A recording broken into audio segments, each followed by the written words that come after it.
NVDA, the Non-Visual Desktop Access Screen Reader. And you can find out more about NVDA on the web at nvaccess.org. And if you want to find out all about NVDA and even give some input on what you would like to see at the NVDACon, that's the NVDA Conference coming up on December 5th and 6th. And now, from Blind Abilities, here's Simon Bonenfant with Laura and Robert from the NVDACon Planning Committee. Take it away, Simon.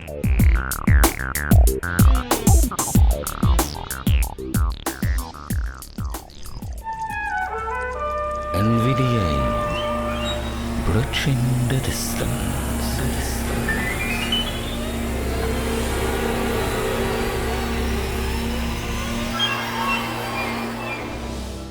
Hello everyone on Blind Abilities, this is Simon Bonenfant here, and today in the virtual studio I'm joined with Laura Cornwell and Robert Hänggi, and they're from the NVDACon Planning Committee. So how are you folks doing tonight?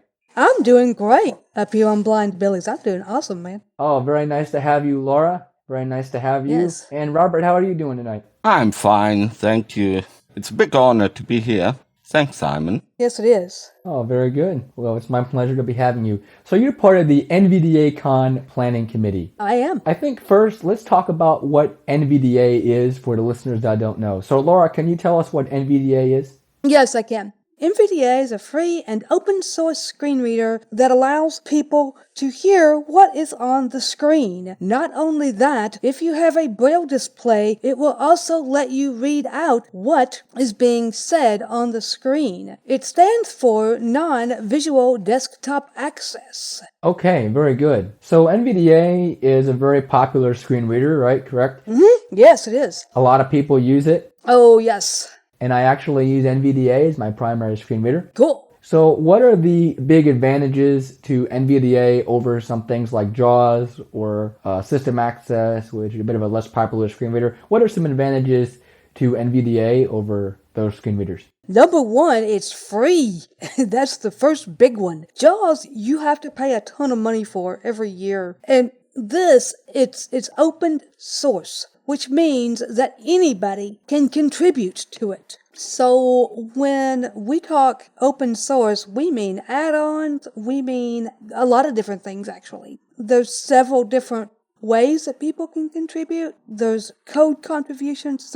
There's a lot of different things that can happen, and it's a great screen reader, man. It's one of the best I have found out there that is free and open source. Okay, very good. So Robert, can you talk a little bit about the add-ons that people can get for NVDA and what kind of purposes they can serve? Well, the main task of add-ons is to improve the accessibility of some applications. But there are some others which are so-called global that enhance, for instance, you can translate on the fly, or you can get the weather on the fly, and things like that. So they are specialized and not application specific. And of course, just things that are in NVDA code that doesn't agree with people can be changed. For instance, if you want to silence the speech, the normal function is that the second key press is a beep. But there is an add-on that circumvents this, and you just toggle between speech and non-speech, just things like that. Okay, great. And I know that there is a remote add-on. So for people that use the JAWS tandem function in JAWS, there's also a remote add-on for the NVDA screen reader, which is really comparable in that regard. And there's also a lot of different voices I know that people can use. Laura, can you talk about some of the voices and text-to-speech options that are available? Yes, I can. There's three main ones that are used. eSpeak, which automatically comes with NVDA. And there's also Windows One Core voices that are done through Windows 10, and there's actually SAPI 5 for you people that are using Windows 7 and lower. There's also Eloquence, which is one that a lot of people use. And so, yeah, there's a lot of different ones. And by the way, I will go ahead and say this while I'm here. The people who made NVDA, it actually started back in 2006. Those guys were, and still are, Jamie Tay and Michael Curran. Those are your two founders, and they have done just an awesome job with keeping it going and everything. So this is awesome. Right, that's a great point, Laura. Yes, we see that it was founded in 2006 and now we're in 2020. So we see that there's been a lot of changes that have came along, and the NVDA community has really kept up with the times. And as the NVDA community has kept up with the times, it's meant some changes. One of the most recent changes I know is that the NVDA Screen Reader transitioned to Python 3, which is a different kind of Python, and a lot of people were concerned about their add-ons not working. But as two of the new NVDA version users are here, can you talk about how it's working on Python 3, and is all your add-ons working correctly, and have they been updated to the way you like them? Yeah, they have, actually. As far as I'm concerned, all of my add-ons are working correctly, and there's been a lot of changes, I'll tell you that. For me, it's fixed a lot of bugs that you would not even think of. It's fixed things like, for example, sometimes remote would lag at points, and then it went ahead, and then whenever they upgraded it, it worked out a lot better for me personally. Yeah. Oh, that's terrific. That's terrific. Robert, for those who want to download the NVDA Screen Reader, can you give the website and some information that they can do that? Well, you can download it on nvaccess.org, www.nvaccess.org. And what about for add-ons, customizable add-ons? Where can they go to find some of that information? There is an official add-ons page. When you go to the NVDA menu after you've installed it, you can go to Tools, and you can then tab to where it says Get Add-ons, actually. It will take you to the page. Yes, and that is an official add-on source. Yes. For those who are wondering about security, that is an official add-on source, so it's very secure. Yes, it is. I think one of the main features that I like about NVDA, well, of course, is the customization, as we talked about earlier, but it's also about productivity and portability and the ease of use for customers. Oh, yeah. And I think one of the features that I really enjoy with the NVDA Screen Reader is the ability to run a portable copy. Can you talk about that, how that's done, and why might somebody want to run a portable copy of NVDA Screen Reader? The why?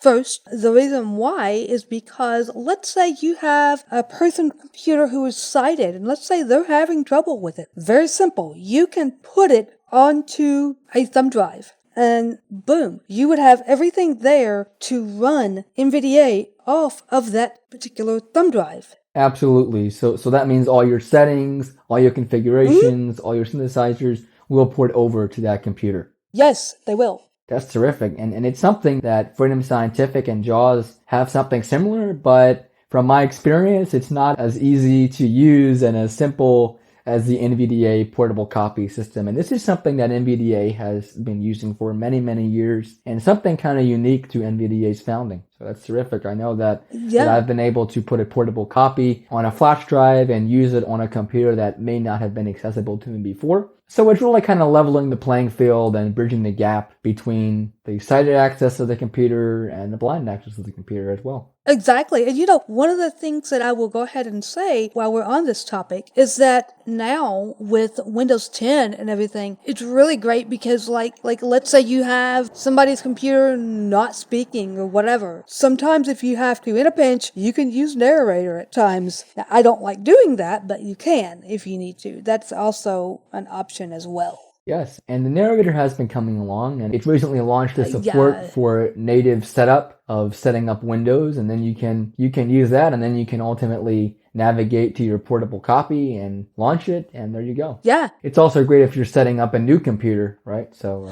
Most definite. That is for sure. Yeah. In the beginning, I talked about the NVDACon, stands for NVDA Conference. So that's kind of the main point of the podcast for today. So, Robert, you're the chairperson of the conference. Can you talk about the NVDACon process and tell us a little bit about when it's going to be and the process for it? Yes, I can. The NVDA Conference exists since 2014. This year it's held on December 5th and 6th. And so we're now gathering the topics for the conference. It's a weekend long, so there's a lot of hours to fill. We normally have around 8 hours content, and it starts off with an opening forum, 2 times for the 2 different time zones, Asia, America, Europe, and then there are different types of sessions, short ones, 15 minutes or so,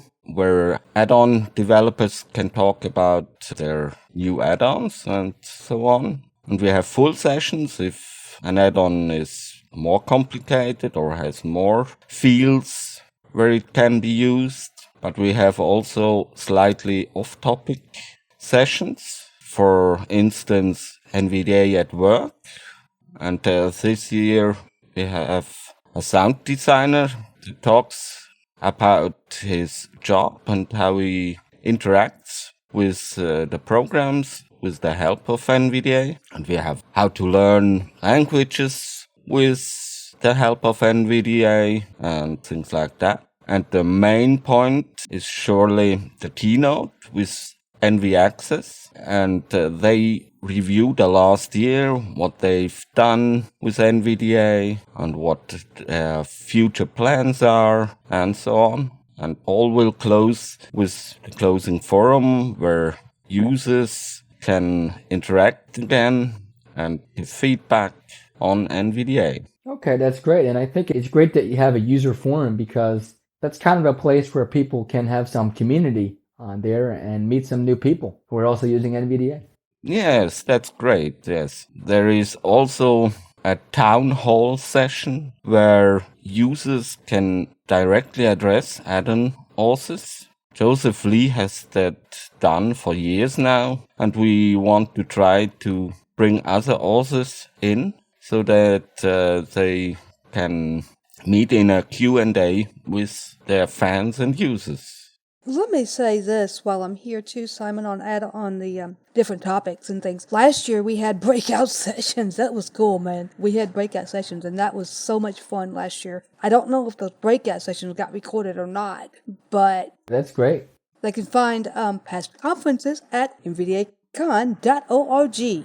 Okay, very good, very good. So right now you said the conference is going to be taking place on December 5th and 6th. Is that correct? Yes. Mm-hmm. Yes, it is. Okay, great. Right now, you're kind of in the gathering for topics and presenter phase. What kind of criteria, what kind of things are you looking for from people to present? We have as main theme the subject bridging the distance. And there's almost anything can work as a distance bridger if you want. For instance, the remote add-on that you mentioned before. That's an obvious choice. But also add-ons for Zoom, for Team Talk, for TeamViewer, for Discord, anything like that. Or Instant Translate, as I've said before. OCR engines, image describers, and all that stuff. So there's really a lot that fits that theme of bridging the distance, which is, for obvious reasons, very actual. Yes. But there's more to it than appears at the first glance. Yes, that's great. Let's talk about the platform of this conference. I noticed you mentioned the Team Talk application, that there's an add-on for that. And obviously the accessibility is very good of Team Talk. So I'm told that you're going to be holding the conference on the Team Talk application this year. And can you talk a little bit about that? Laura, can you talk a little bit about the Team Talk application, what it's like, and the different platforms that people can use it on? I certainly can. TeamTalk is an application that can be used on 3 of them: Windows, Android, and iOS. you can get the two. And Mac as well. Okay, Yeah. well, yeah, okay, Mac. Okay.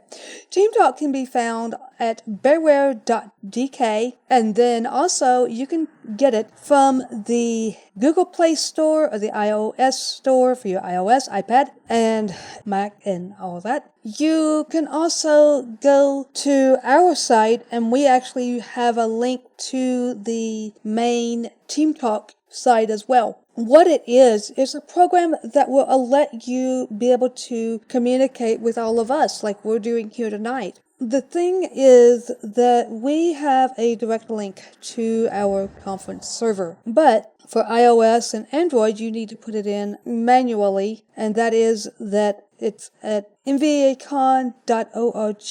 If people go onto the website, is that something that's going to be available at some time, the port information? Yes, it is. Okay, great. Yeah, just to reiterate, if you like the sound quality of Team Talk, because that's what we're using, Team Talk runs off a server interface. So to connect to a server, you have to have a host address, a TCP port, a UDP port, and if it's applicable, a username or password, depending on how the server is configured. And then there's different channels in a list. It's kind of like a tree view for Windows, collapsed, expanded, and you can see the users in those channels. So it's a very accessible client with screen readers. And like I said, if you like the recording quality for this podcast, because it is a stereo application, then you will like the Team Talk application.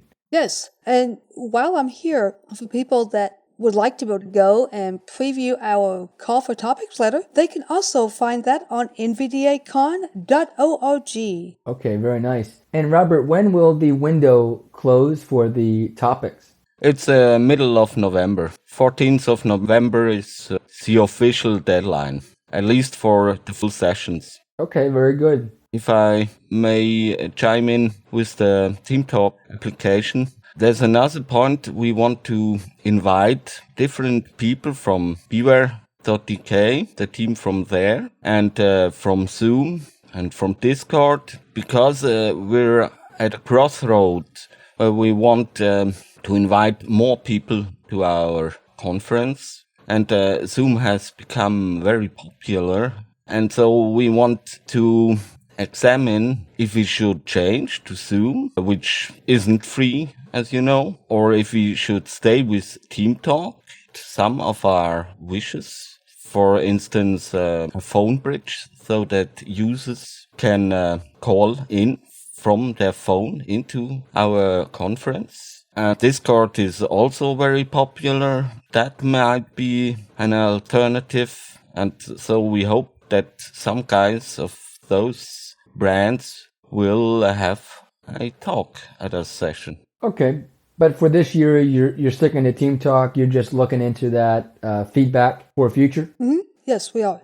Yeah, when they make some sessions with us, it will help us to decide for next year or 2 years if we should stay or change anything. It's just a help for us, for the users and for the organization itself. Where should it go from here? Okay, very good. Well, for those who would like to submit topics, I would encourage you to do so. And where can people contact you to submit topics or to ask questions about the things we've talked about today? There are 3 ways that you guys can contact us. You have email, which is info@nvdacon.org.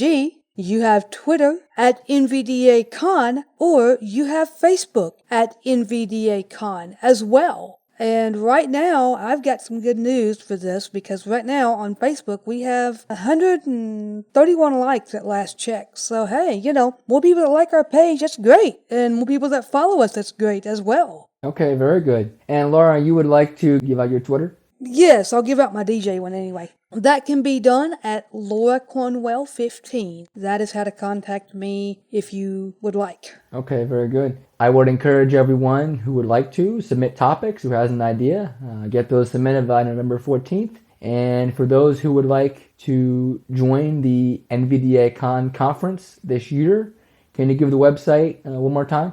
Yes, it's NVDACon.org.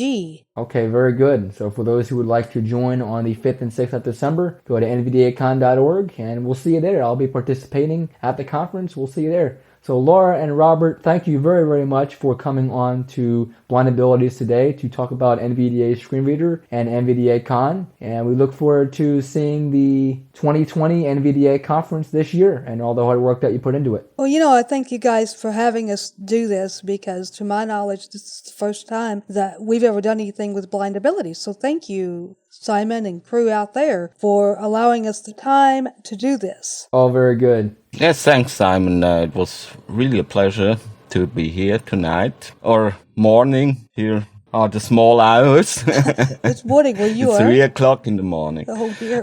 Thank you very, very much. Well, thank you, Robert, for coming on. I didn't know it was that early in the morning for you. Wow, thank you.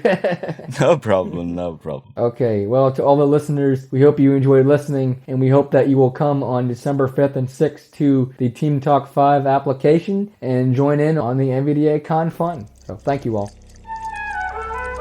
NVDA, bridging the distance.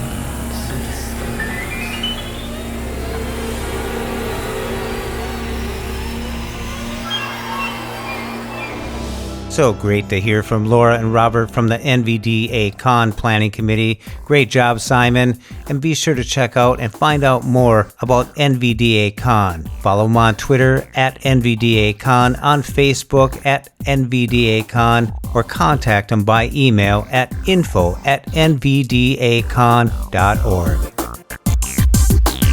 And for more podcasts with the blindness perspective, check us out on the web at www.blindabilities.com, on Twitter at blindabilities, and give us a call at 612-367-6093. Leave us a message and let us know if we can put your voice on the next podcast. Drop us an email at info@blindabilities.com. And from all of us here at Blind Abilities, through these challenging times, to you, your family, and friends, stay well, stay informed, and stay strong.